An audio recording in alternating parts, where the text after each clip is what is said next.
The orange lifeboat sits impossibly still in the shallow mountain stream, its hull scraped raw by rocks and time, containing secrets that will shatter everything Detective Sarah Chun thought she knew about the Hartwell case.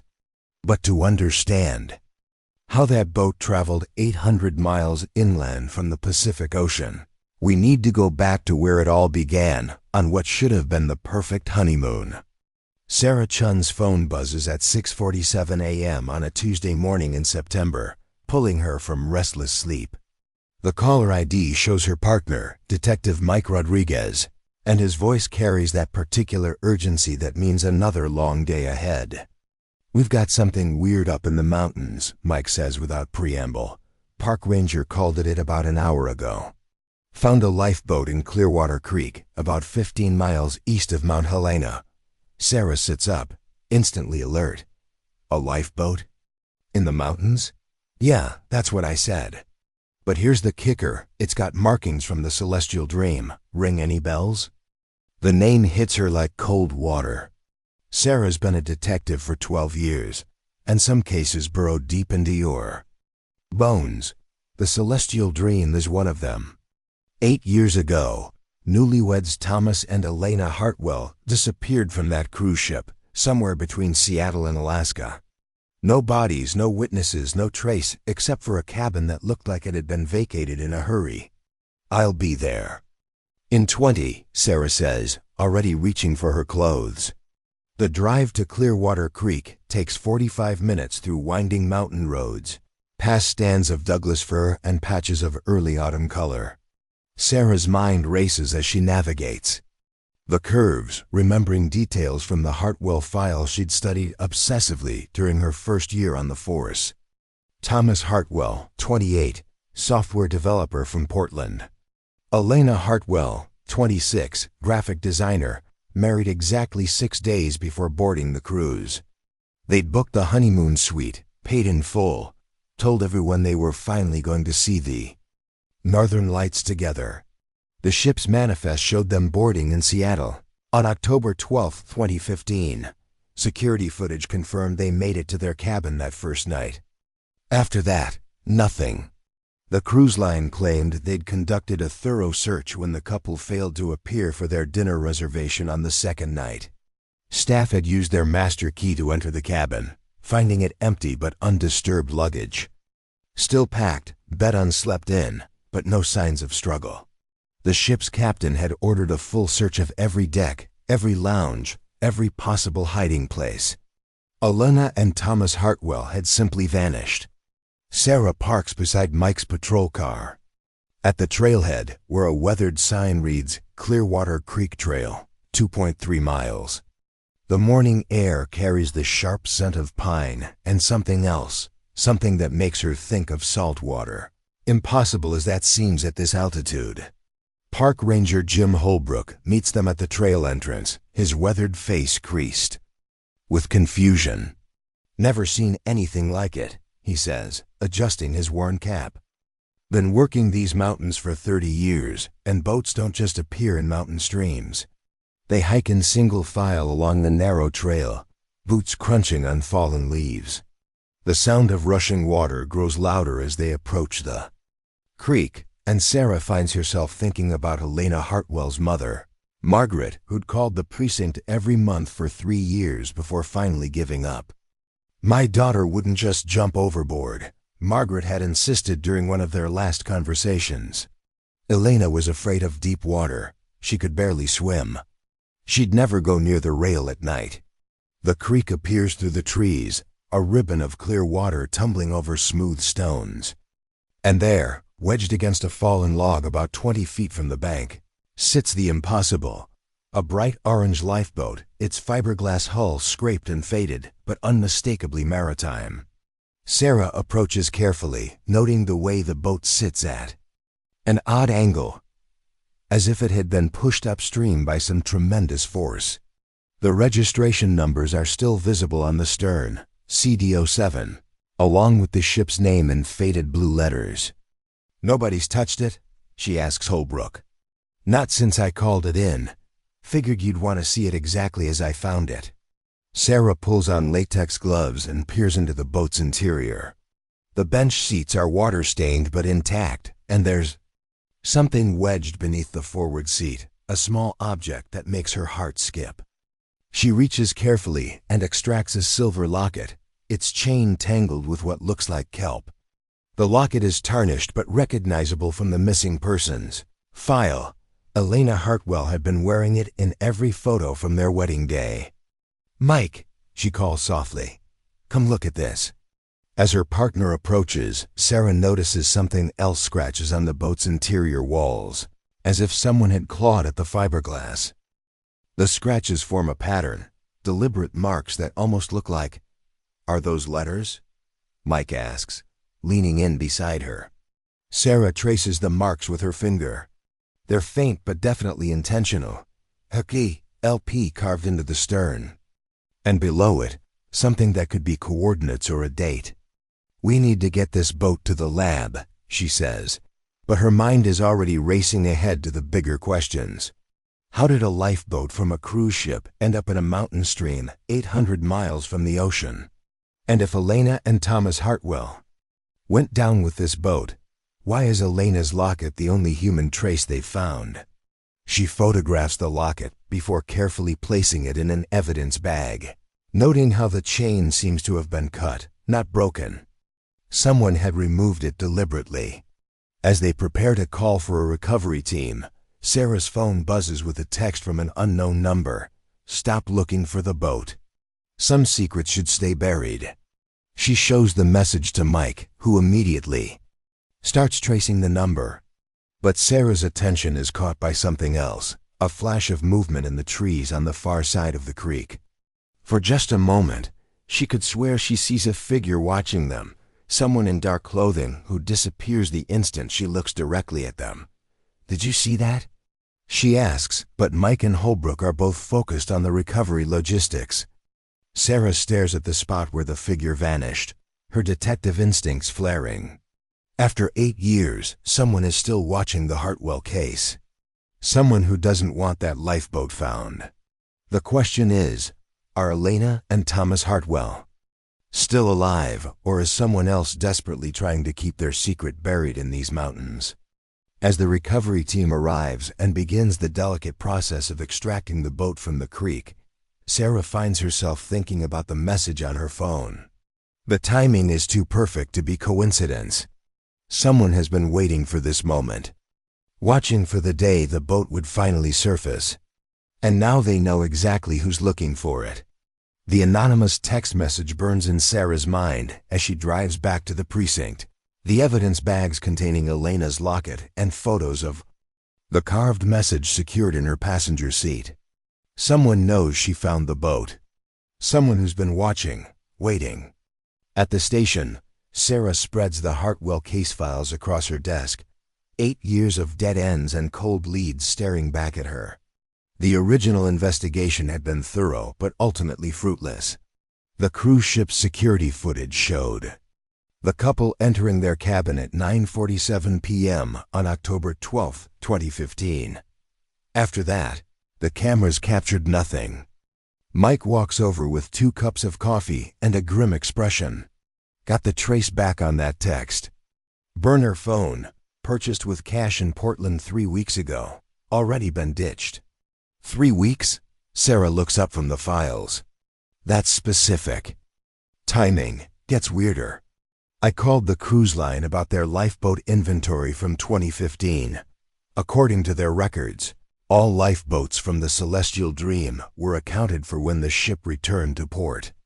Sarah frowns. That's impossible. We just pulled one out of a mountain creek. That's what I told them. They're sending over the maintenance logs, but the customer service rep sounded confused, said they'd never had a lifeboat go missing. Sarah's phone rings. The caller ID shows Margaret Hartwell, Elena's mother. Sarah's stomach tightens. She'd made the mistake of calling Margaret that morning to tell her about the locket, hoping to provide some closure. Instead, she'd opened a floodgate of desperate hope. Detective Chun, Margaret's voice is breathless with excitement. I've been thinking about what you said, about the locket. Elena never took it off, not once since Thomas gave it to her. If you found it in that boat, Mrs. Hartwell, I need you to understand that we don't know what this means yet. The locket doesn't prove, but it proves she was there, doesn't it? In that lifeboat, which means she might have. Margaret's voice catches. She might have survived whatever happened on that ship. Sarah closes her eyes, feeling the weight of false hope she might be creating. We're investigating all possibilities. But I need to ask you something. Have you had any strange phone calls lately? Anyone asking about Elena or the case? No, nothing like that. Why? Just being thorough. I'll call you as soon as we know more. After hanging up, Sarah stares at Elena's wedding photo clipped to the case file. The young woman's smile is radiant, her hand resting on Thomas's chest, the silver locket clearly visible at her throat. In the photo, Thomas looks protective, almost possessive, his arm wrapped tightly around his bride's waist.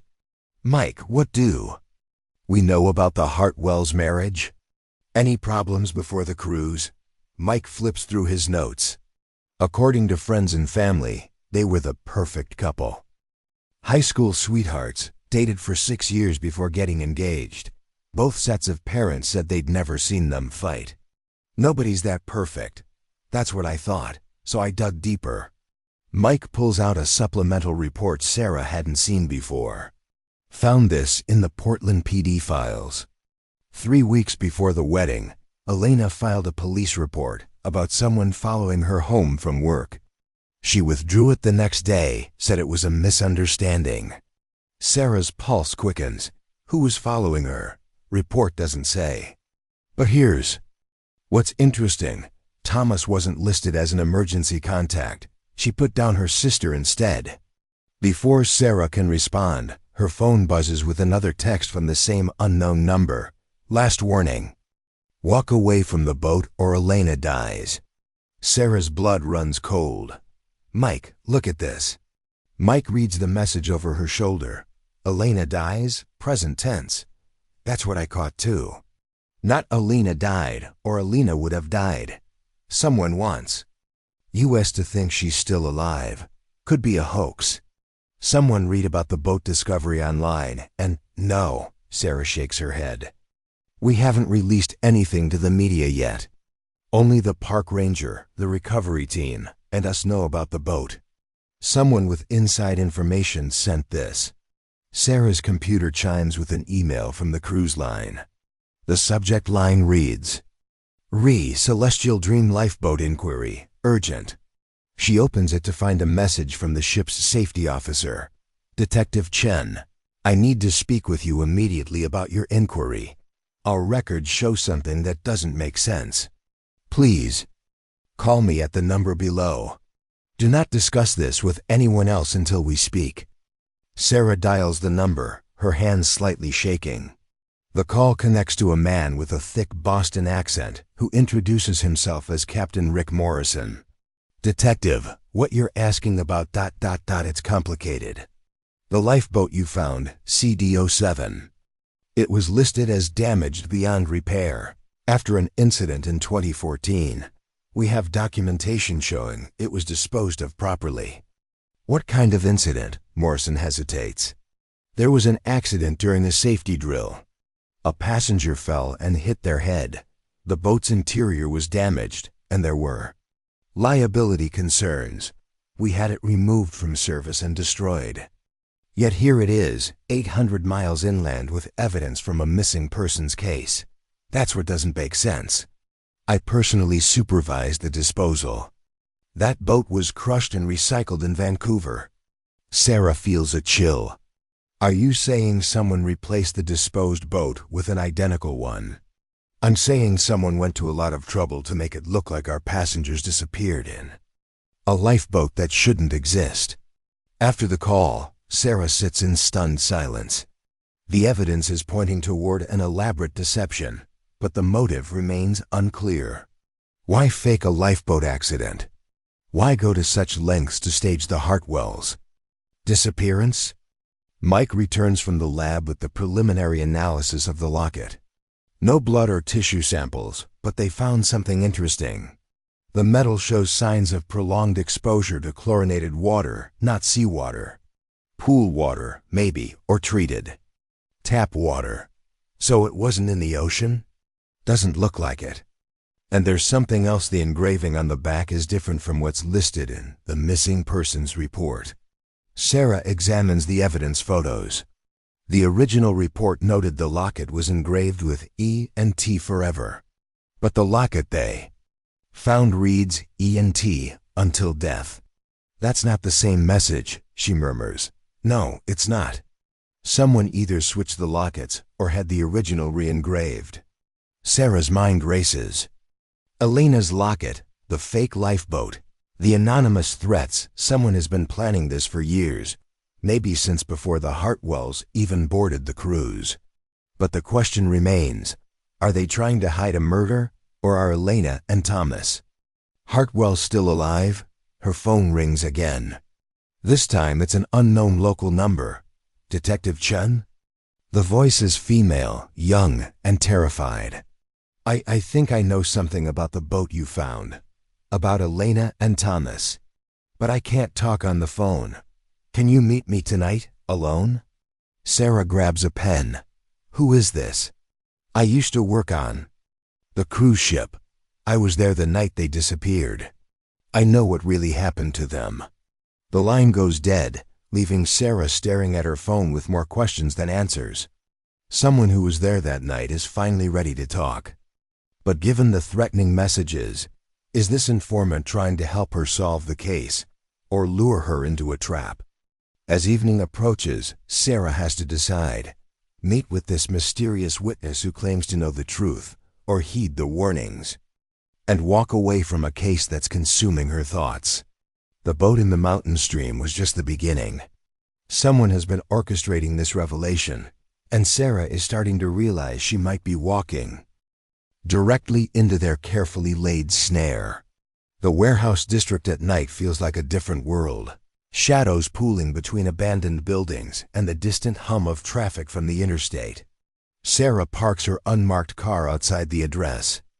The mysterious caller had given her a 24-hour diner called Murphy's that looks like it hasn't seen a renovation since the 1970s. She'd told Mike about the meeting, against her better judgment. He'd wanted to come as backup, but the caller had been specific. Come alone, or she wouldn't show. Now, sitting in the diner's cracked vinyl booth at 9 p.m., Sarah wonders if she's made a mistake. The waitress, a woman in her 50s with tired eyes, approaches with a pot of coffee. You waiting for someone, honey? Yeah, should be here any minute. Well, you just holler if you need anything. We don't get many customers this late on a Tuesday. Sarah checks her phone. 9:15 p.m. Maybe the caller had gotten cold feet. Maybe. The threats had worked, and whoever this was decided the truth wasn't worth the risk. The diner's bell chimes as the door opens. A young woman enters, maybe 25, with short blonde hair and nervous eyes that scan the room before settling on Sarah. She's wearing a server's uniform from a different restaurant, and her hands shake slightly as she approaches the booth. Detective Chun, that's me. Please sit. The woman slides into the opposite seat, glancing repeatedly at the windows. I'm sorry I'm late. I had to make sure nobody followed me. What's your name? Jessica. Jessica Mills. I worked on the Celestial Dream for 2 years, 2014 to 2016. I was a junior activities coordinator. Sarah studies Jessica's face, noting the dark circles under her eyes and the way she keeps fidgeting with her napkin. You said you knew something about the Hartwells' disappearance. I was working the night shift that night. October 12th. I remember because it was supposed to be my day off, but another coordinator called in sick. Jessica's voice drops to almost a whisper. I saw things. Things that didn't make it into any official reports. What kind of things? Jessica glances around the diner again before continuing. The Hartwells weren't alone that night. There was a man with them. Someone who wasn't supposed to be there. Sarah's pulse quickens. Can you describe him? Tall, maybe 40, dark hair. He was wearing crew clothes, but I'd never seen him before. When I asked my supervisor about him, the next day, she said I must have been mistaken. Did you see this man with the Hartwells? Not exactly with them, but I saw him leaving their cabin area around 10:30 p.m. He was carrying something, a bag, maybe a medical kit. And he looked. Jessica pauses, searching for the right words. He looked like someone who'd just finished a job. Sarah makes notes, her mind racing. What happened next? I didn't think much of it at the time. Crew members are always moving around the ship. But when the Hartwells were reported missing the next day, I remembered seeing him. I tried to tell security, but they said it wasn't relevant. Did you get a name? Any way to identify this man? Jessica shakes her head. That's the thing, when I looked for him after the Hartwells disappeared, it was like he'd never existed. No crew records, no paperwork, nothing. Like he was a ghost. The waitress approaches with more coffee, and both women fall silent until she's gone. Sarah leans forward, lowering her voice. Jessica, why are you telling me this now? It's been 8 years.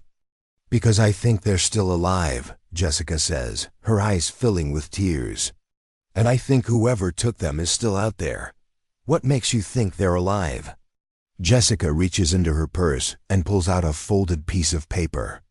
3 months ago, I got this in the mail. No return address, postmarked from somewhere in Oregon. Sarah unfolds the paper. It's a photograph, clearly taken with a long-range lens. It shows a man and woman walking hand in hand down a tree-lined street. The image is grainy, but the woman's profile is unmistakable. It's Elena Hartwell, or someone who looks exactly like her. This could be anyone, Sarah says, though her heart is pounding. Look at the back. Sarah flips the photo over. In neat handwriting, someone has written, "They're safe. Stop looking." You think this is really them? I think someone wants me to think it is, but detective, there's something else. The man in the photo, he's not Thomas Hartwell. Sarah studies the image more carefully. The man is taller than Thomas, with different hair color and build. Are you sure? I saw the Hartwells every day for the first 3 days of that cruise. I know what Thomas looked like. This isn't him. Sarah's mind reels with possibilities. If Elena is alive but with a different man, what happened to Thomas? And why send this photo to Jessica specifically? Have you shown this to anyone else? No, you're the first. After Mata's 2-story house in a quiet neighborhood. When Sarah arrives, she finds Margaret waiting in the kitchen, a small silver music box sitting on the table between them. She got it for her 16th birthday, Margaret explains, her fingers hovering over the delicate mechanism. Elena loved antiques, and this one was special. It belonged to her great-grandmother. Sarah examines the music box carefully. It's beautifully crafted, with intricate engravings around the base and a small ballerina that would spin when the music played. But something feels wrong about it. Mrs. Hartwell, can you wind it up? Margaret's hands shake as she turns the key. The delicate melody of "The Way You Look Tonight" begins to play, and the ballerina spins slowly. But after a few seconds, the music stops abruptly, not winding down naturally, but cutting off as if something is blocking the mechanism. It's been doing that since I got it back, Margaret says. I thought it was just damaged during whatever happened. Sarah tilts the music box, listening to something rattling inside. Do you know how to open the base? There's a small latch underneath. Elena used to keep special things in there, love letters from Thomas, her grandmother's ring. Sarah finds the latch and carefully opens the hidden compartment. Inside, wrapped in tissue paper, is a small digital recorder, clearly modern, not original to the antique music box. This wasn't Elena's, Sarah says, holding up the device. Margaret stares at it in shock. Then how did it get in there? Sarah presses play. Elena's voice fills the kitchen, terrified and whispering, "If anyone finds this, my name is Elena Hartwell." It's October 12th, 2015, and I'm hiding in our cabin on the Celestial Dream. Thomas is gone. Someone took him. A man came to our door around 10 p.m., said he was ship security, that there was an emergency. Thomas went with him and never came back. Margaret gasps, covering her mouth with her hands. Elena's voice continues. I tried to call for help, but our phone's been disconnected. I can hear them outside, two men talking about a schedule, something about a pickup. I think they're coming back for me. I'm going to hide this in my music box and hope someone finds it. If something happens to us, it wasn't an accident. We were taken. The recording cuts off abruptly, leaving the kitchen in stunned silence. My God, Margaret whispers. She was alive. She knew what was happening. Sarah's mind races. The recording proves the Hartwells didn't disappear voluntarily. They were abducted. But why hadn't the cruise ship security found this during their search? Mrs. Hartwell, did you open the music box when you first got Elena's things back? No, I couldn't. It was too painful. I just put it away and tried to forget about it. Someone had planted the recorder in the music box after Elena's belongings were returned, knowing it would eventually be found. But who had access to Elena's things? And why? Wait 8 years to surface this evidence? Sarah's phone rings. It's Mike, calling from the precinct. Sarah, where are you? We've got a problem. What kind of problem? Someone broke into the evidence room last night. They took the locket. Sarah's blood runs cold. What about the photos of the boat? Still here, but the locket's gone. And Sarah, there's something else. We ran the serial number on that lifeboat through the Coast Guard database. It's registered to a private security company called Meridian Solutions. Never heard of them. Neither had I until I did some digging. They're a shell company, but their parent organization provides maritime security for cruise lines, including the Celestial Dream. Sarah looks at Margaret, who's replaying Elena's recording with tears streaming down her face. Mike, I need you to research Meridian Solutions. Find out who owns it, who worked for them in 2015, and do it quietly. I think our investigation has been compromised. Already on it, Sarah, be careful. If this company is involved in the Hartwells' disappearance, they've had 8 years to cover their tracks. After hanging up, Sarah sits with Margaret, listening to Lana's recording again. The fear in the young woman's voice is heartbreaking, but it's also revealing. Elena mentions hearing two men talking about a schedule and a pickup. This wasn't a random crime, it was planned. Mrs. Hartwell, I need to ask you something difficult. Did Elena or Thomas ever mention being followed before the cruise? Any strange phone calls, suspicious encounters? Margaret wipes her eyes. Not Elena, but Thomas. About a month before the wedding, he seemed paranoid. He kept checking the locks on his apartment, asked Elena to vary her route home from work. When she asked him about it, he said he was just being cautious. Cautious about what? He never said. But Elena mentioned that Thomas had been working on some kind of software project, something he was excited about.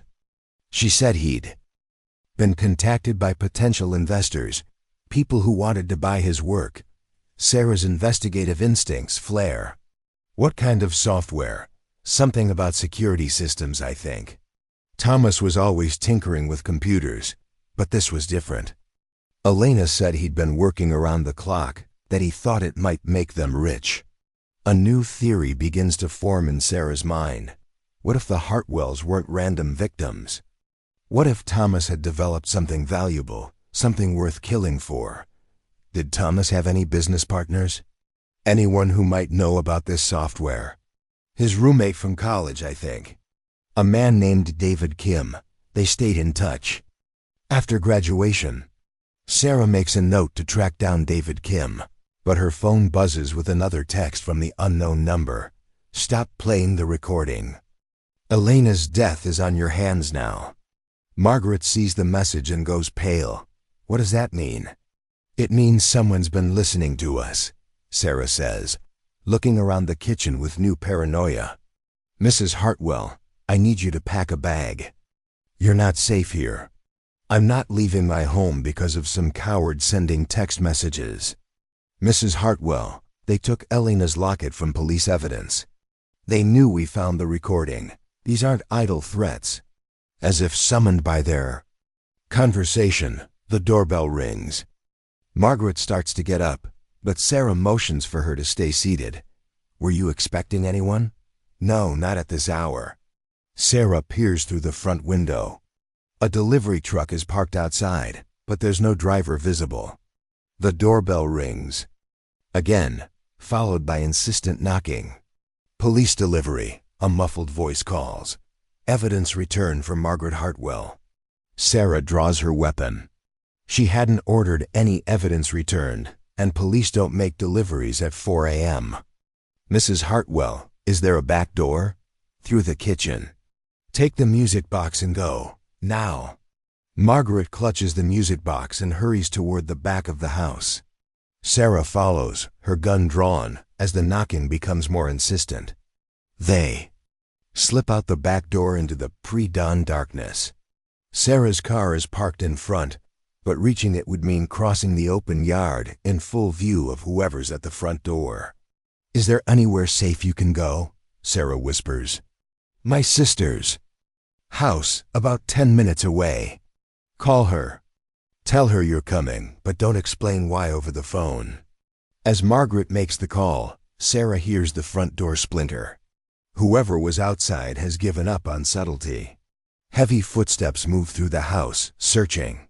Sarah guides Margaret through the neighbor's yard to the next street, where they can safely reach her car. As they drive away, Sarah sees flames beginning to flicker in the windows of Margaret's house. "They're burning it down," Margaret says in shock. "They're destroying evidence. The question is, what were they looking for?" Sarah's phone rings. It's an unknown number, but she recognizes the voice. It's Jessica from the diner.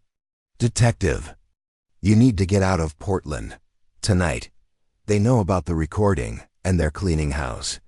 "Jessica, where are you?" "Somewhere safe for now."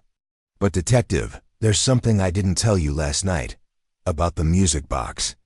Elena didn't just record one message." Sarah's heart pounds. "What do you mean?" "She recorded everything. Every conversation she overheard. Every detail about who took Thomas and why. The music box was her insurance policy. And now that it's surfaced, everyone who knows about it is in danger." The line goes dead, leaving Sarah driving through empty streets with Alana's mother and a music box that contains the key to an 8-year-old conspiracy. But as sirens wail in the distance, heading toward the burning house, Sarah realizes they're not just investigating a cold case anymore. They're running for their lives from people who will kill to keep the truth buried. Sarah drives through the empty streets of Portland, Margaret clutching the music box like a lifeline. In the rearview mirror, orange flames paint the sky where Margaret's house used to be. Sarah's mind races. Whoever's behind this has resources, connections, and the willingness to kill to protect their secret. "There's a motel off Highway 26, Margaret says quietly. "Elena and I used to stop there when we'd drive to the coast. It's out of the way." Sarah nods, taking the next exit. The Pinaview Motel looks like it hasn't been updated since 1985, which makes it perfect. No modern security cameras, no digital check-in systems to trace. In the dingy motel room, Sarah carefully examines the music box under the lamplight. The digital recorder is small but sophisticated, with what looks like several hours of recording capacity. "Mrs. Hartwell, I need to hear everything Elena recorded. Are you ready for that?" Margaret nods, though her hands shake as she settles into the room's single chair. Sarah presses play. Elena's voice fills the room again, but this time there's much more. October 12th, 11:47 p.m. I can hear them talking in the hallway. One of them has an accent, maybe Russian or Eastern European. He keeps saying the package and the schedule. I think the package is Thomas. Oh. God, what have they done to him? The recording jumps forward. Elena's voice is more frantic now. October 13th, 12:23 a.m. They're searching the cabin next to ours. I can hear them going through everything. One of them said something about the prototype and the client in Shanghai. I think this is about Thomas's work, about his software. Sarah pauses the recording. Margaret, what exactly was Thomas working on? I don't know the technical details. Elena said it was some kind of security system, something that could detect when computer systems were being hacked. Thomas thought it could be worth millions. Sarah's phone buzzes with a text from Mike. Found David Kim. He's agreed to meet. Says he has something important about Thomas's software. But Sarah, be careful. I think someone's been asking about you. Sarah types back. What do you mean? Captain got a call this morning. Someone claiming to be FBI, asking about your whereabouts. Problem is, I called the FBI field office. They never made that call. Sarah's blood runs cold. She shows the message. To Margaret, who goes pale. They're looking for us, Margaret whispers. Then we need to find answers fast. Sarah resumes the recording. Elena's voice continues. October 13th, 1:15 a.m. I managed to get to the porthole. There's a boat alongside the ship, not a Coast Guard vessel, something smaller, military looking. They're bringing people on board. I can see Thomas. He's unconscious. But he's alive. 2 men are carrying him. The recording jumps again. Elena's voice is barely a whisper now. October 13th, 2 a.m. They're coming back for me. I can hear them outside the door. The man with the accent is arguing with someone. On the phone. He keeps saying the girl is a witness and clean slate. I think they're going to kill me. Silence for nearly a minute, then Elena's voice again, so quiet Sarah has to strain to hear it. They're using a key card. I'm hiding in the bathroom. If anyone finds this, tell my mother I love her.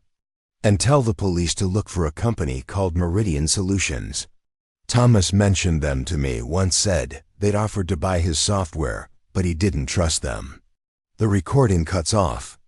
Margaret is crying silently, and Sarah feels a surge of rage at the people who terrorized Elena in her final moments. She was so brave, Margaret whispers. Even when she knew she was going to die, she was trying to help solve the case. Sarah's phone rings. It's Mike, calling from the precinct. Sarah, where are you? Things are getting weird here. What kind of weird? Federal agents showed up an hour ago. Real ones this time, Dee. They're asking questions about the Hartwell case, about maritime drug trafficking. They want to see all our evidence. Did you tell them about the music box? No, and I'm glad I didn't. Because here's the thing, they already knew about Meridian Solutions. When I mentioned the company name, one of them went pale and made a phone call. I think we've stumbled into something bigger than a missing persons case. Sarah processes this information. If the DA's involved, the Hartwells might have been caught in the middle of a drug trafficking operation. But that doesn't explain Thomas's software or why it was valuable enough to kill for. Mike, I need you to find David Kim and bring him somewhere safe. Don't use the precinct. I think it's compromised. Already ahead of you. He's at my apartment. Says he's been hiding for 8 years, ever since Thomas disappeared. He's got Thomas's laptop. Sarah's heart pounds. Thomas's laptop? That wasn't in the evidence. That's what I said. Apparently, Thomas gave it to David for safekeeping a week before the cruise. Said if anything happened to him, David should take it to the FBI. Why didn't he? Because 2 days after Thomas disappeared, David's apartment was broken into. Nothing was stolen except computer equipment. He got scared and went off the grid. Sarah looks at Margaret, who's listening to the conversation with growing alarm. Mike, we need to see what's on that laptop. Can you bring David to the Pinaview Motel on Highway 26? Sarah, are you sure? If these people are willing to burn down houses and kill federal witnesses, meeting in person might be, we don't have a choice. Elena died trying to get us this information. We owe it to her to follow through. 2 hours later, Mike arrives at the motel with David Kim, a nervous man in his 30s who keeps glancing over his shoulder. He carries a worn laptop bag like it contains nuclear secrets. Mr. Kim, I'm Detective Chun. Thank you for coming.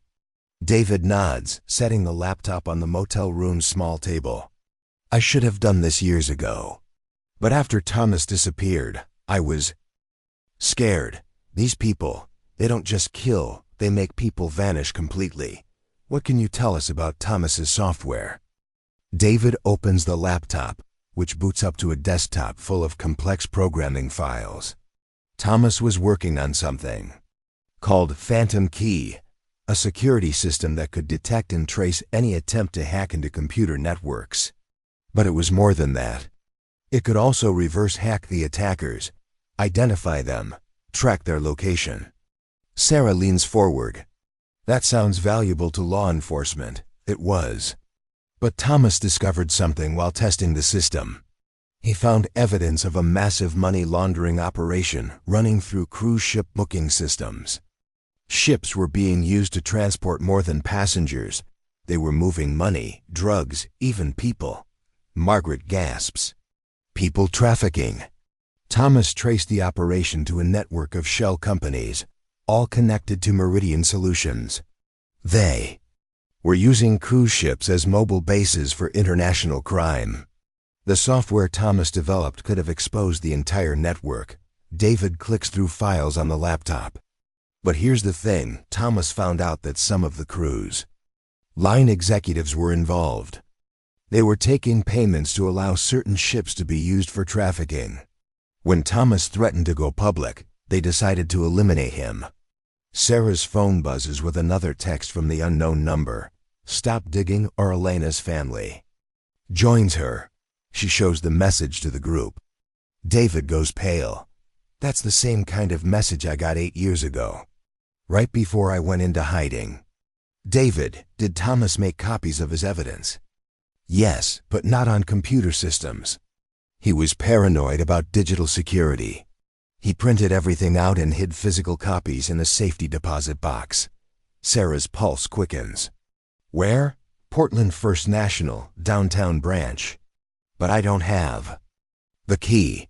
Thomas kept it with him on the cruise. Margaret suddenly sits up straighter.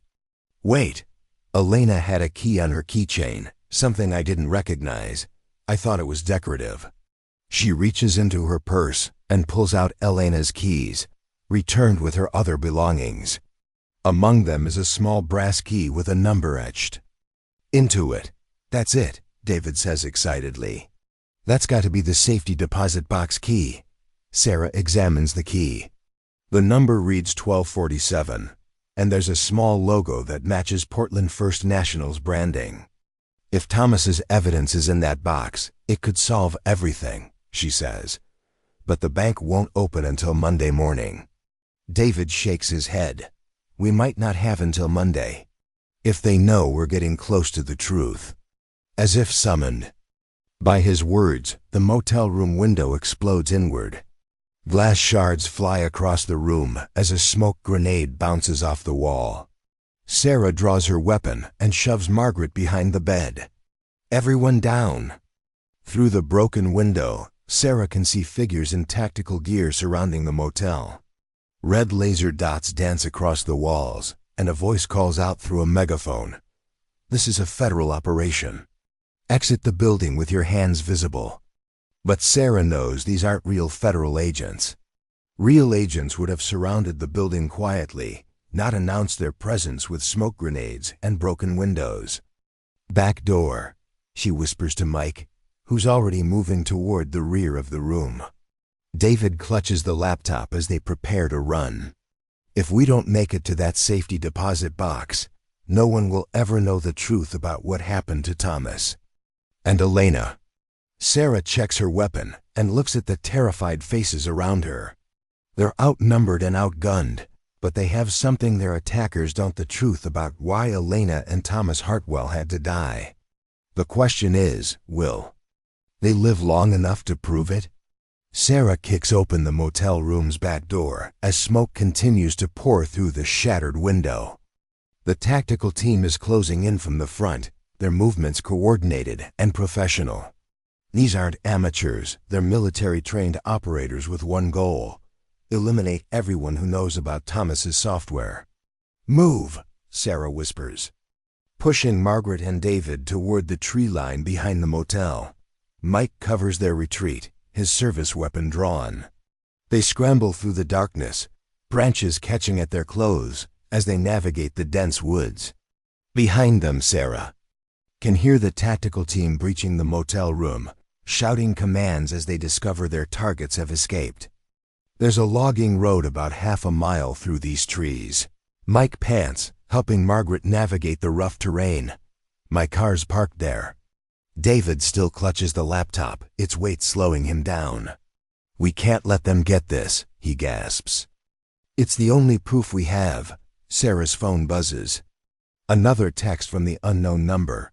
"You have 24 hours to return the laptop and the key, or Elena's mother dies slowly." She shows the message to Margaret, whose face goes ashen. "They're not going to stop, are they?" "No," Sarah says grimly. "They've killed to protect this secret for 8 years. They won't hesitate to kill again." They reach Mike's car just as searchlights begin sweeping the forest behind them.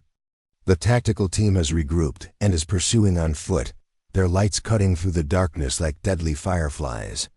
"Where can we go?" David asks as they pile into the car. "They seem to know our every move," Sarah thinks quickly. "The bank won't open for another 6 hours, and they need somewhere safe to wait, somewhere their pursuers won't expect." "Mike, head for the industrial district. There's an old warehouse where we processed evidence in the Martinez case. It's been abandoned for 2 years." As they drive through the empty streets, Sarah calls Jessica Mills, the former cruise ship worker who'd contacted her earlier. "Jessica, where are you?" "Somewhere safe, for now." "Detective, you need to know I wasn't the only crew member who saw things that night. There were others." "What others?" "The ship's photographer, Maria Santos. She was working late that night, processing photos from the evening's events. She saw the tactical team board the ship. She even got pictures." Sarah's pulse quickens. "Pictures of what?" "The boat that came alongside the Celestial Dream. The men who took Thomas and Elena.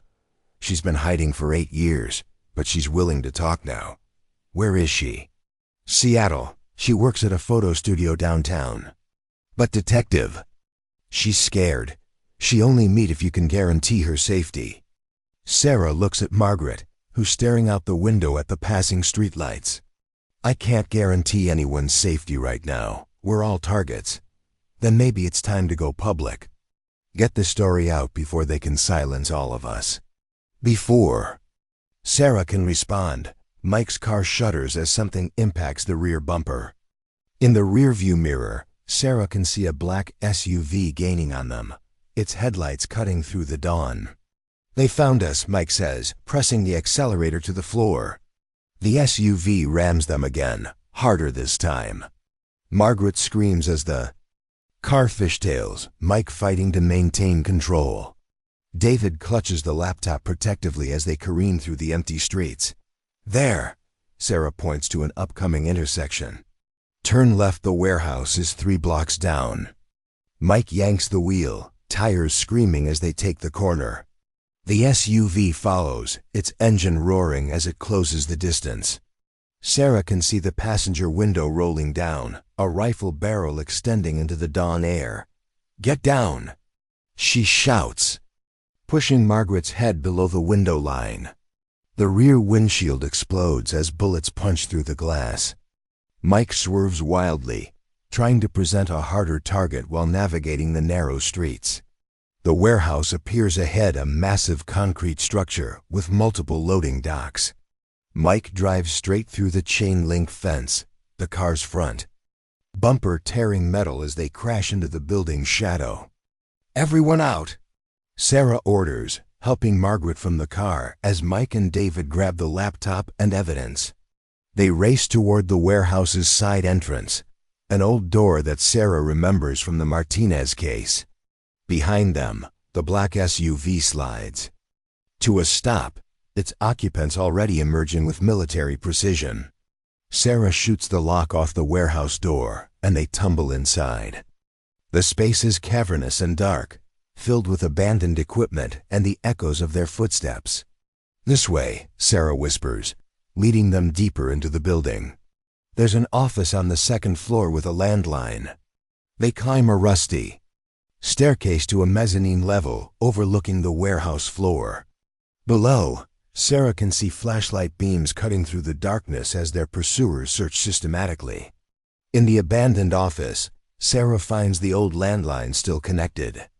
She dials 911, but the line is dead. Someone has cut the phone service. "They're jamming our cells too," Mike says, staring at his phone's blank screen. No signal. David opens the laptop, its screen providing the only light in the dark office.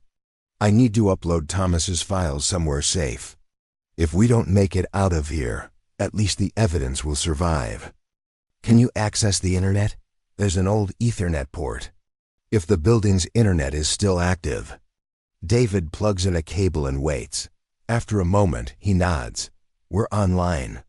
Sarah watches the warehouse floor as David works. The tactical team has spread out, moving with professional efficiency. They're not here to arrest anyone. They're here to eliminate witnesses. "How long do you need?" she asks David. 10 minutes to upload everything to a secure server. "But detective, once I do this, there's no going back. These files will expose a criminal network worth billions of dollars." "Do it."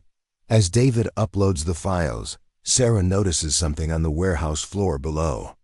One of the tactical team members has removed his helmet, and she can see his face in the dim light. It's the same man Jessica had described, tall, dark hair, about 40 years old. The ghost from the cruise ship who was never supposed to exist. "Margaret," Sarah whispers. "Look at that man down there. Do you recognize him?" Margaret peers over the railing and gasps. "That's him. That's the man who came to Alana's funeral. He stood in the back during the service, then disappeared when I tried to approach him." Sarah's blood runs cold. This man had been watching the Hartwell family for 8 years, tracking anyone who might uncover the truth about Elena and Thomas's disappearance. "Uploads at 50%, David reports. Below, the tactical team is getting closer to the staircase. Sarah can hear their leader, the man from the funeral, giving quiet orders to his team. 2 minutes, one of them says. "Clean sweep, no witnesses." Sarah checks her ammunition. She has maybe 20 rounds left, against a team of professional killers with military-grade weapons. The odds are not in their favor. "David, how much longer?" 5 minutes, maybe less. Sarah's phone suddenly buzzes with an incoming call. Impossibly, it's getting a signal. The caller ID shows Jessica Mills. "Detective, can you hear me?" "Barely. They're jamming our communications. I'm using a satellite phone." "Listen carefully. I found Maria Santos, the photographer. She's got pictures of the man who's hunting you. His name is Viktor Kozlov, former Russian Spetsnaz. He's been working for Meridian Solutions since 2012. Sarah looks down at the man on the warehouse floor. Viktor Kozlov, finally, a name for the ghost who'd been orchestrating their nightmare. "Jessica, there's something else. We found evidence that this goes beyond just the Hartwells. They're using cruise ships for international trafficking." "I know." Maria has photos of 3 different ships being used for the same operation. "But detective, you need to know Kozlov isn't the one in charge. He's just the enforcer." "Who's running the operation?" "Someone inside the cruise line's executive board. Someone with access to ship schedules, passenger manifests, everything. Maria thinks she knows who, but she needs to see the evidence you found." The upload progress bar on David's laptop hits 90%. They're almost there. Upload complete. David announces. Thomas's evidence is now stored on 3 different secure servers. Even if they kill us, the truth will survive. Sarah feels a moment of grim satisfaction. Elena's brave recording, Thomas's software evidence, and now photographic proof of the conspiracy. It's all preserved beyond their enemies' reach. But their celebration is short-lived. Viktor Kozlov's voice echoes through the warehouse, amplified by a bullhorn. Detective Chun, you and your friends are surrounded. You have 60 seconds to surrender the laptop and the safety deposit box key, or we start shooting. Sarah looks at the faces around her. Margaret, terrified but determined. Mike, loyal to the end. David, finally ready to honor his dead friend's memory. They've come too far to surrender now. What's the plan? Mike asks, checking his weapon. Sarah stares down at Viktor Kozlov, the man who'd terrorized Elena in her final moments, who'd spent 8 years hunting down witnesses to his crimes. We finish this, she says. For Elena, for Thomas, and for everyone else these bastards have killed. The 60 seconds are almost up, and Sarah can see the tactical team positioning themselves for a final assault. But she's not going down without a fight. Because somewhere in Seattle, a photographer named Maria Santos is waiting with pictures that could expose the entire conspiracy. And in a Portland bank vault, Thomas Hartwell's evidence is waiting to be retrieved. The question is, will any of them live long enough to see justice served? Sarah's countdown reaches 0, and the warehouse erupts in gunfire.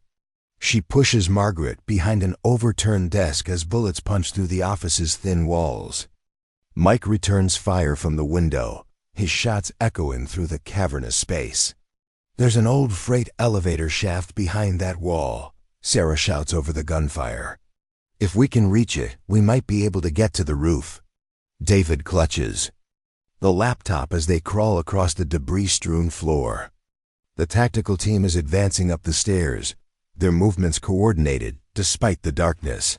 Sarah kicks through a rotted section of drywall, revealing the abandoned elevator shaft. The car is gone, but thick cables still run up the center of the shaft. Can you climb? She asks Margaret, who nods grimly. They start up the cables, hand over hand, as the tactical team breaches the office below. Flashlight beams cut through the darkness, searching for their targets. They're in the shaft. Viktor Kozlov's voice booms. Block the exits. Sarah's arms burn as she climbs, 20 feet above the warehouse floor. Above them, she can see a maintenance hatch that leads to the roof.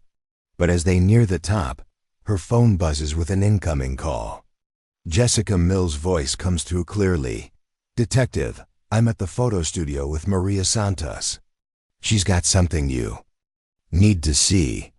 Now's not a good time, Sarah pants, pulling herself up another few feet. It can't wait. The man hunting you, Viktor Kozlov, he's not working alone. Maria has photos of him meeting with someone from the cruise line. Someone high up in the company. Sarah reaches the maintenance hatch and pushes it open. Dawn light streams through as they emerge onto the warehouse roof. The city spreads out below them, peaceful and unaware of the life and death struggle happening. In the industrial district, who? Sarah asks, helping Margaret through the hatch. Charles Brennan, CEO of Celestial Cruise Lines. Maria photographed him boarding the ship the night before the Hartwells disappeared. He was there when they were taken. Sarah's mind reels. The CEO of the cruise line was directly involved in the conspiracy. It explains how they'd been able to cover up the disappearance so effectively, how they'd manipulated the investigation from the beginning. There's more, Jessica continues. Maria found evidence that at least 6 other passengers have disappeared from Celestial Cruises over the past 10 years. All of them were involved in tech or finance. All of them had knowledge that could threaten the trafficking operation. David finally reaches the roof, still clutching the laptop. Detective, if the CEO is involved, then every official channel is compromised. We can't trust anyone in law enforcement. What about the D agents who showed up at the precinct? Think about it, Mike says, scanning the rooftop for escape routes. How did they know about Meridian Solutions? How did they know to ask about maritime trafficking? Someone tipped them off. Sarah realizes Mike is right. The DEA's involvement wasn't coincidental, it was orchestrated. Someone wanted federal agents investigating the case, but only the parts that wouldn't expose the cruise line's involvement. Jessica, where are you now? Still at the photo studio. But detective, we're not alone. There are men watching the building. I think they found us. The sound of helicopter rotors fills the air. Sarah looks up to see a black helicopter circling the warehouse, its searchlights sweeping the roof. They're trapped. David, is there another way off this roof? There's a fire escape on the east side, but it's a straight drop to the alley. And that helicopter will see us the moment we move. Sarah's phone buzzes with another call. This time, it's a number she doesn't recognize, but the voice that answers is familiar: Victor Kozlov. Detective Chun, you've caused us considerable trouble. Not as much as you've caused Elena and Thomas Hartwell. The Hartwells were collateral damage. They stumbled into something much larger than they could understand. A trafficking operation. Run by Celestial Cruise Lines? Kozlov chuckles. You still don't see the full picture. The cruise line is just one piece of a much larger network. We move people, money, and information across international borders. The ships are perfect. No customs inspections, no border controls in international waters. And when passengers like the Hartwells get too curious, they disappear. Usually, we make it look like accidents. People fall overboard, get lost during port excursions. But the Hartwells required a more elaborate solution. Sarah feels sick. Elena's recording mentioned a client in Shanghai. You were selling Thomas's software to foreign agents. Thomas Hartwell's security system could have exposed intelligence operations worth hundreds of millions of dollars. We couldn't allow that technology to fall into the wrong hands. So you killed them. We eliminated a threat to national security. But detective, this conversation is over. You have two choices: surrender now, or we start shooting civilians until you come out. The line goes dead. Sarah looks around the rooftop, desperate for options. The helicopter is getting closer, and she can hear boots on the fire escape. Kozlov's team has found another way up. Margaret, I need you to listen carefully, Sarah says. In my jacket pocket is a flash drive. It contains everything we've discovered about the conspiracy. If something happens to me, get it to a journalist, not law enforcement. Margaret takes the drive with shaking hands. What about Elena? What really happened to her? Sarah's heart breaks at the question. She was brave, Margaret. She died trying to protect other people from these monsters. The helicopter's searchlight finds them, bathing the rooftop in harsh white light. Through the blinding glare, Sarah can see rappelling ropes dropping from the aircraft. This is it, Mike says, checking his weapon. We make our stand here. But David is studying his laptop. Screen. Wait, there's something else on Thomas's files. Something about a failsafe. What kind of failsafe? Thomas programmed his security system to automatically upload evidence to news outlets if he didn't check in every 48 hours. The system has been dormant for 8 years, but David's fingers fly across the keyboard. I think I can reactivate it. Sarah feels a surge of hope. Can you do it before they reach us? Maybe, but I need 5 minutes without interruption. The tactical team is almost to the rooftop. Sarah can see their helmets appearing over the edge of the building, weapons ready. Mike, Margaret, get behind that ventilation unit. David, start the upload. Sarah positions herself between the laptop and the approaching soldiers. This is their last chance to expose the truth about Elena and Thomas Hartwell's disappearance. As the first tactical operative reaches the rooftop, Sarah opens fire. The battle for the truth has begun, and she's determined to make it count. But even as she fights, a terrible realization hits her. If Viktor Kozlov is willing to kill them on a rooftop in broad daylight, in full view of the city, then the conspiracy goes deeper than she ever imagined. The question is, how many people in positions of power are willing to kill to keep this secret buried? The rooftop battle is brief, but decisive. Sarah's first shots drop the lead tactical operative, sending his body tumbling back down the fire escape. Mike flanks the helicopter as it hovers overhead, forcing it to pull back when his bullets spider the cockpit glass. "Upload at 60%, David shouts over the gunfire. But Sarah realizes something's wrong. The tactical team's retreat was too easy, too coordinated. They're not falling back, they're repositioning. It's a trap, she says, understanding flooding through her. They want us to upload those files. What do you mean? Mike asks, still covering the fire escape. Think about it. Viktor Kozlov had 8 years to hunt down every witness, every piece of evidence.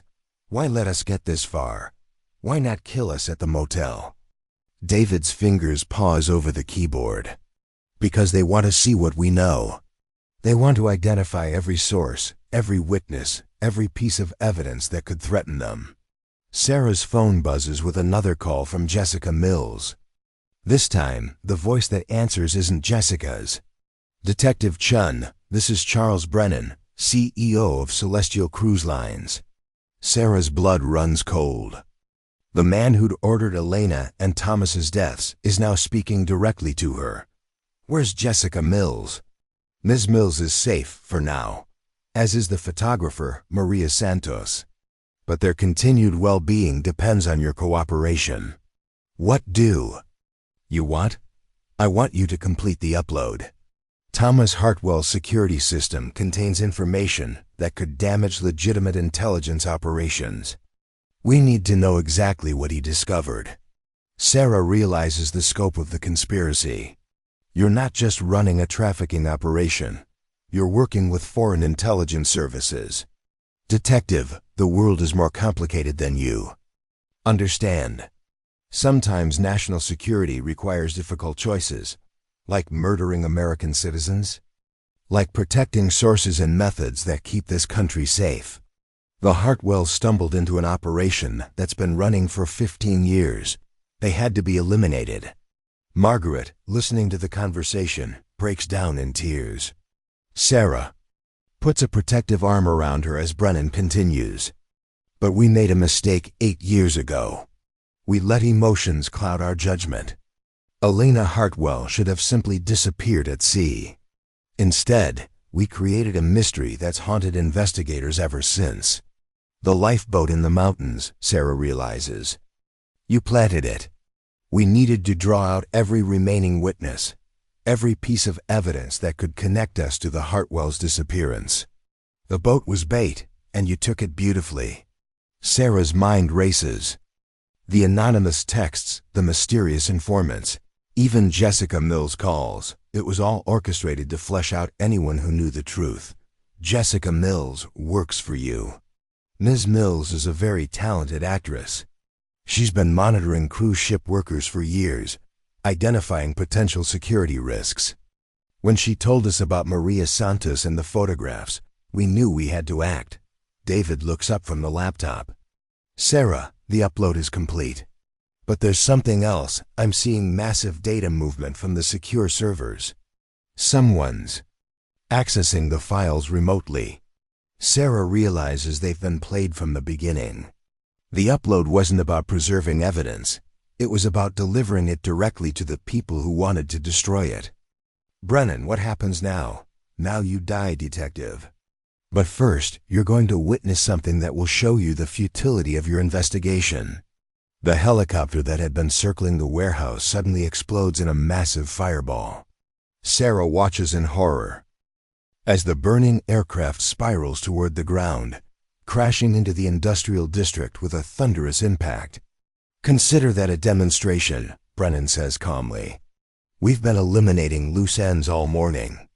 Viktor Kozlov, the tactical team, even the D agents who were getting too close to the truth. Sarah stares at the burning wreckage. You killed your own people. They were contractors, detective, expendable. The only person who matters is you, the last witness to our operation. Margaret suddenly grabs Sarah's arm. The music box, she whispers. I recorded over Elena's message this morning. There's something else on there. Sarah looks at the antique music box Margaret still clutches. In all the chaos, she'd forgotten about it. What do you mean? When I was playing Elena's recording at the house, I accidentally hit the record button. It picked up our conversation about the safety deposit box, about Thomas's evidence.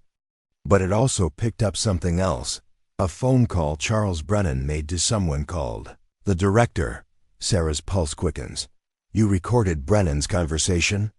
He was in the room when the tactical team arrived. He thought we were all dead, so he called his superior to report mission accomplished. But the music box was still recording. With trembling hands, Margaret plays the recording. Brennan's voice fills the rooftop, but he's not speaking to the team, he's making a phone call. Director, this is Brennan. The Chun investigation has been contained. All witnesses eliminated, all evidence secured. A woman's voice responds. What about the federal agents? Handled. The D team has been redirected to a drug bust in Miami. They'll never know they were investigating a cover-up. And the cruise line? Clean. We've eliminated any connection between Celestial Cruises and the trafficking operation. The Hartwell case will go back to being a cold case. Sarah realizes they're listening to a conversation between Brennan and someone even higher up in the conspiracy. Someone with the power to redirect federal investigations. The woman's voice continues. Charles, this operation has been running for 15 years. We've moved over $3 billion in illegal funds and eliminated dozens of potential witnesses. We cannot allow one detective to bring it down. Understood, Director. Chun and her team will be terminated within the hour. Good, and Charles?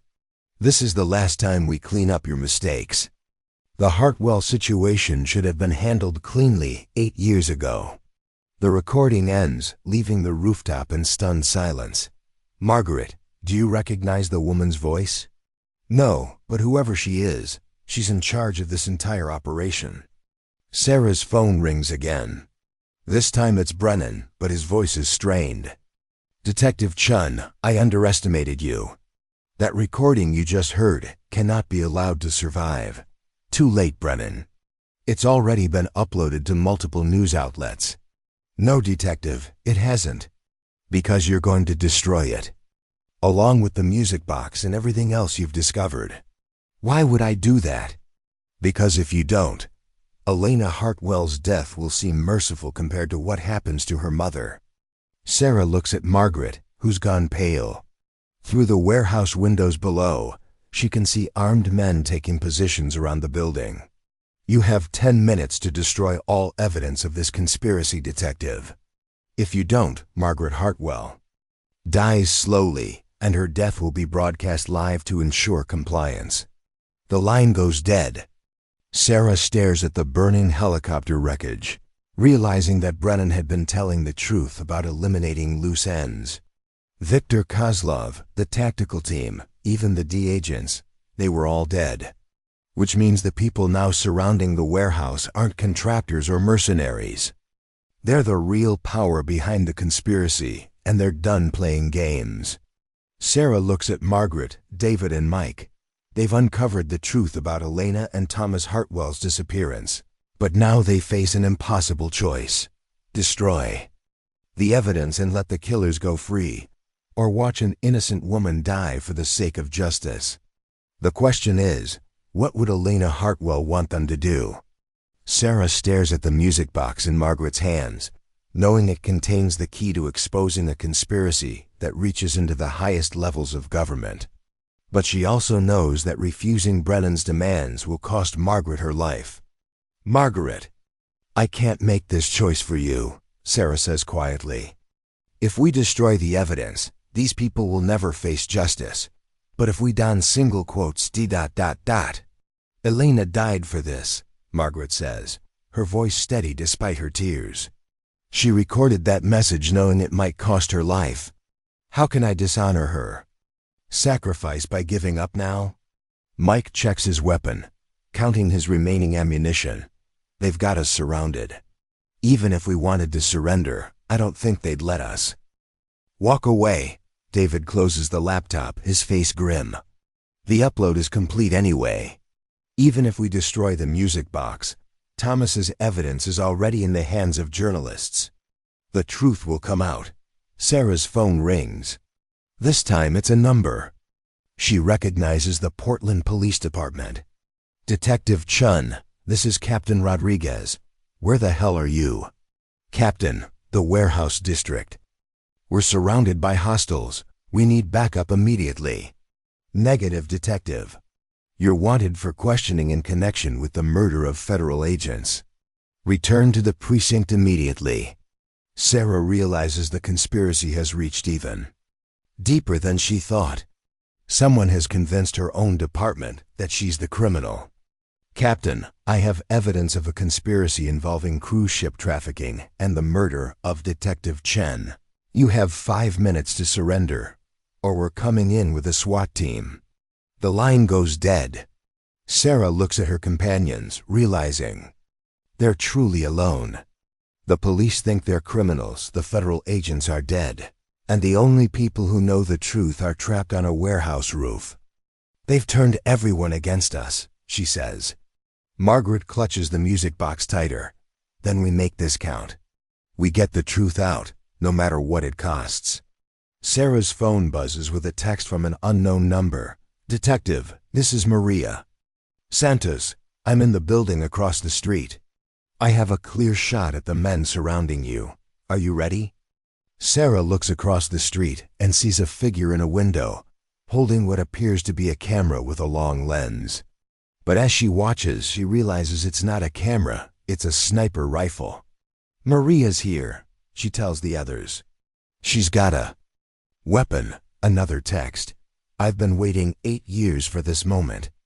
Those bastards killed my friends on the cruise ship crew. Give me the signal, and I'll take out their leader. Sarah scans the area around the warehouse. She can see at least 6 armed men in tactical positions, but there's one figure directing them from a black SUV, presumably Brennan or his superior. Maria, can you identify the man in the SUV? Negative. But I can take him out on your signal. Sarah faces an impossible decision. Give the signal and Maria will start a firefight that could get them all killed. Don't give it, and they'll be captured or executed by Brennan's team. Her phone rings again. This time it's Brennan. Detective. Chun, your time is up. Have you destroyed the evidence? I need more time. You have no time. My men are moving in now. Through the warehouse windows, Sarah can see armed figures entering the building. They'll be on the roof in minutes. Brennan, I'll make you a deal. Let Margaret go, and I'll give you the music box and the laptop. No deals, detective. You've caused too much trouble. But I'll make this quick if you cooperate. Sarah looks at Margaret, who shakes her head firmly. Don't you dare, Margaret says. Elena died for this truth. I won't let her death be meaningless. Mike suddenly points to the stairwell. There. Coming up. We've got maybe 2 minutes. Sarah makes her decision. She texts Maria. Take the shot, all of them. The sniper rifle cracks from across the street. Through the warehouse windows, Sarah can see one of the tactical team members drop. Then another. Maria is picking them off with precision shots, but there are too many of them. She's buying us time, Sarah says, but not much. David reopens the laptop. There's one more thing I can do. Thomas built a dead man switch into his security system. If I activate it, every piece of evidence will be automatically sent to every major news outlet in the country. Do it.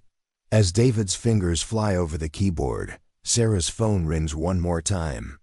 But this time, the caller ID shows a number she doesn't recognize. Detective Chun, this is Director Patricia Vance, FBI. I understand you have information about a conspiracy involving cruise ship trafficking. Sarah's heart pounds. How did you get this number? Detective, we've been monitoring communications related to the Hartwell case. We know about Charles Brennan, about Meridian Solutions, about the trafficking operation. We're 5 minutes out with a full tactical team. You're really FBI? Badge number 2847. You can verify it when we arrive. But detective, we need you to hold your position. Do not engage the hostiles until we're in place. Sarah looks at the armed men still entering the warehouse below. I don't think we have 5 minutes. Then you'd better find a way to make them. Because what you've uncovered isn't just a cruise ship conspiracy, it's a network that reaches into the highest levels of government. We need every witness alive to testify. The laptop beeps as David completes the upload. It's done. Every news outlet in the country now has access to Thomas's evidence. Margaret suddenly grabs Sarah's arm. Listen. In the distance, Sarah can hear the sound of helicopters approaching.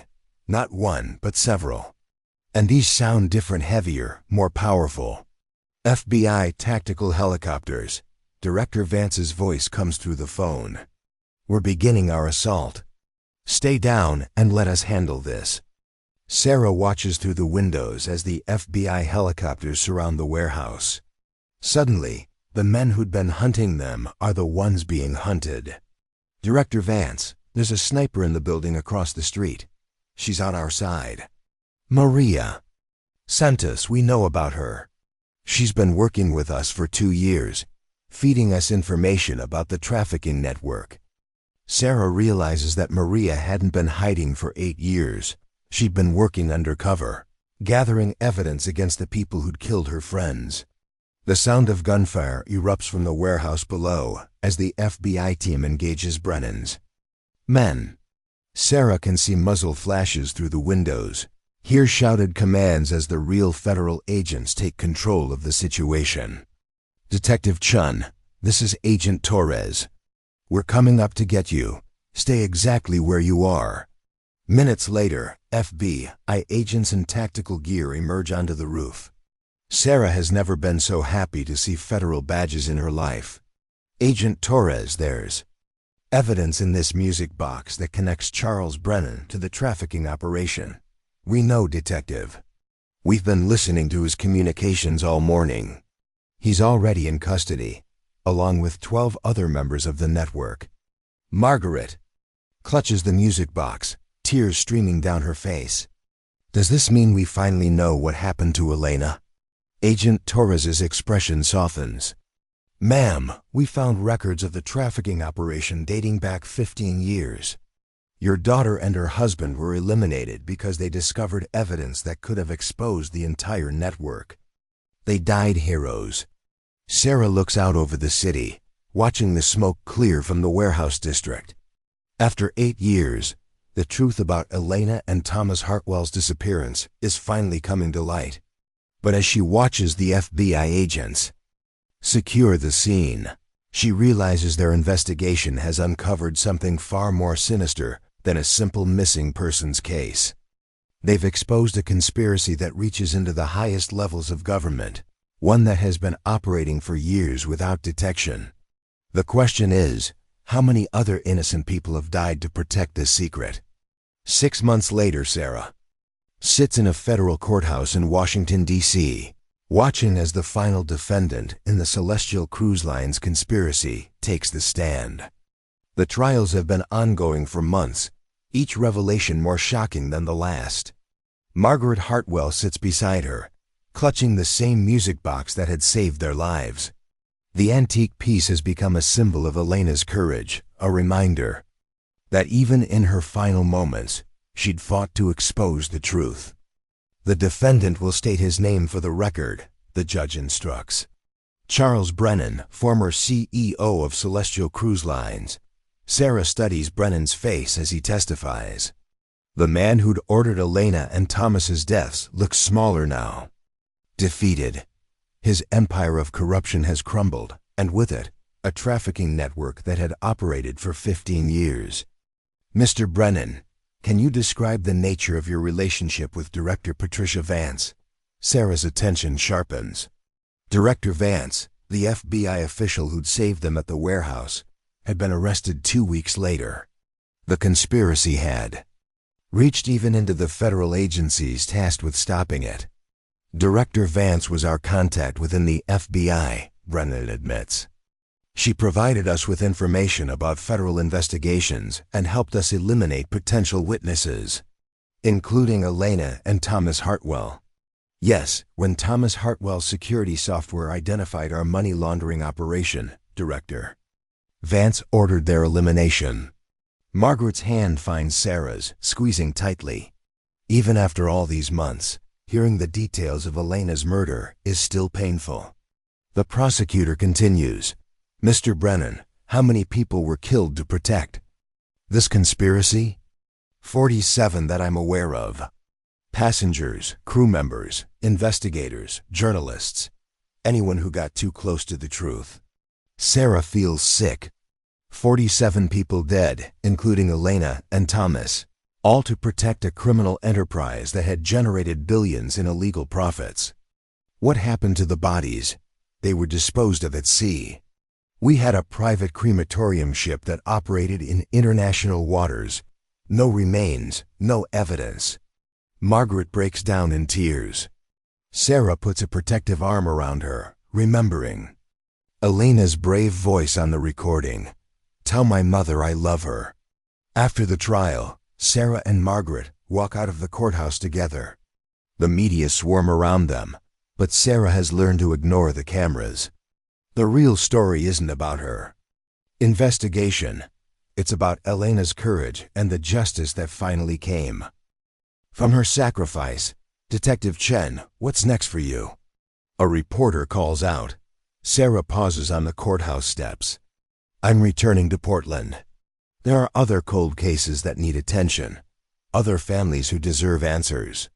And Mrs. Hartwell, how do you feel about the verdicts? Margaret lifts her chin, her voice steady. My daughter died trying to protect other people from these monsters. Today, justice was served. But more importantly, no other family will have to go through what we did. As they walk away from the courthouse, Sarah's phone buzzes with a text. From Maria Santos, who's now working as a federal witness coordinator. Another cruise ship case just came in. Young couple disappeared from a Mediterranean cruise last month. Familiar pattern. Interested? Sarah shows the message to Margaret, who nods grimly. Elena would want us to help them. You don't have to do this, Margaret. You've been through enough. Detective, for 8 years I lived with questions. Now I have answers. But there are other families out there, other parents who are going through what I went through. If we can help them find the truth, ... double quote Sarah understands. The conspiracy they'd exposed was just one tentacle of a much larger network. Ships around the world were still being used for trafficking, and passengers were still disappearing into the darkness. All right, she says, typing a response to Maria. We're interested. That evening, Sarah sits in her Portland apartment, reviewing the new case files. The disappeared couple from the Mediterranean cruise shows the same pattern as Elena and Thomas Young, tech-savvy, with knowledge that could threaten criminal operations. Her phone rings. It's Mike Rodriguez, her partner, calling from the precinct.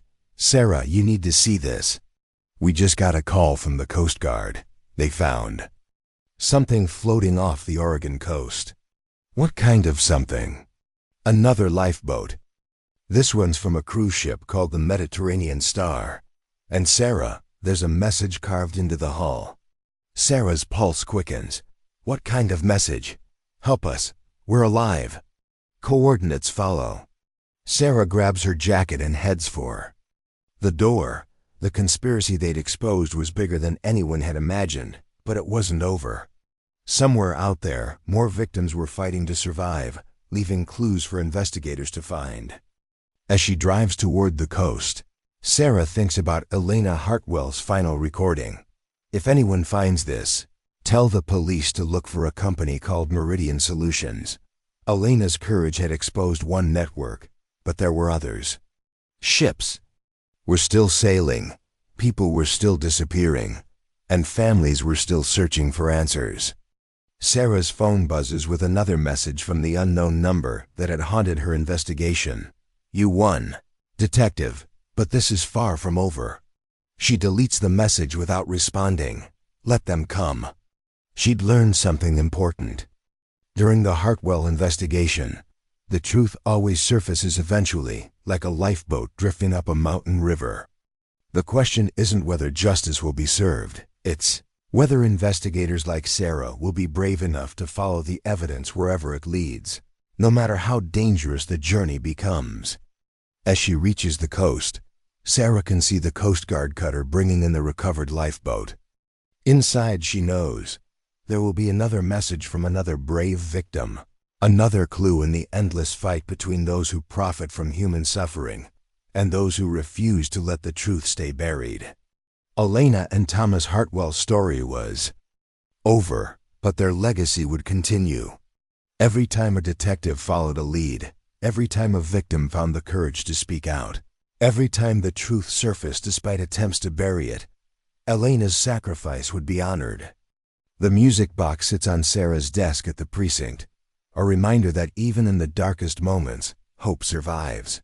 And somewhere out there, another family is about to discover that their loved ones didn't just disappear, they were disappeared. But this time, Sarah will be ready for them. The truth may be buried, but like that orange lifeboat in the mountain stream, it always finds a way to surface.